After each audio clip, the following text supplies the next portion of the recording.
Russia, as I said, has taken tens of thousands of these children, identifying where they are, making sure that we understand where they've gone. They've gone all over Russia, in many cases forcibly adopted, and in some cases taken to camps, indoctrinated, in some cases taught to try and hate where they came from. It's one of the most shocking things I think that I've ever heard of, and that's why today also we are announcing new sanctions on individuals and organisations who are behind this practice, building on the sanctions that we've already introduced. Tell me a little bit more about the sanctions, as well as that €1.3 million equivalent injection that has been pumped into this fight.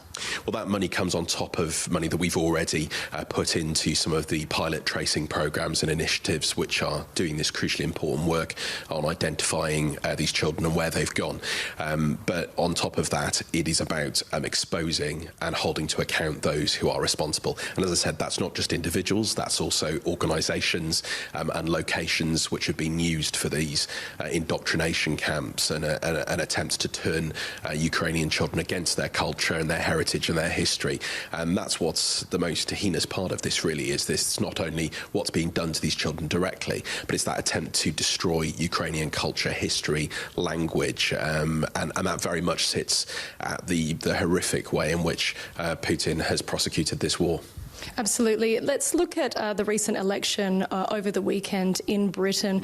How is the government of Keir Starmer digesting this news, which saw Labor lose quite disastrously in the local election, the council elections, and saw the Reform UK doing quite well? Well, the Prime Minister set out his response very clearly in her speech this morning. He has accepted responsibility for where there have been significant challenges, particularly in the way that we're communicating with the country, and that people are anxious for change and change to happen faster. But I'm very proud of our record as a government in what we're doing on health, on education, on transport, on bringing children out of poverty, on increasing the minimum wage, on the greatest transformation of workers' rights in a generation, our investments in renewable energy, our new police on the streets. And we all have a job to do to communicate that more clearly and to provide hope and optimism about the future in what is a very, very difficult time.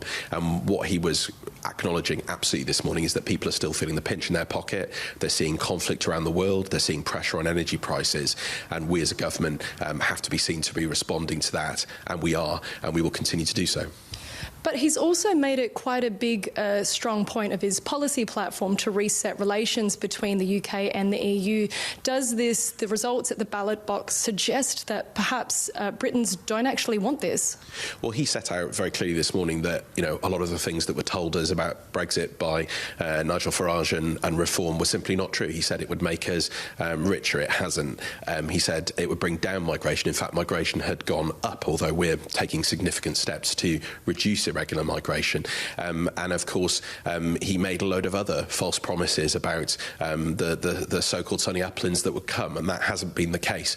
So the Prime Minister has set out very clearly we need to be working closely with our European partners on the economy, on security, on defence, and internationally in what is a very turbulent world. And that's exactly what we will be doing in the run-up to the next UK-EU summit, and what we're trying to achieve through our agreements on agriculture and food, on energy, on a youth experience scheme. That's what he set out this morning. It's what we're all working towards.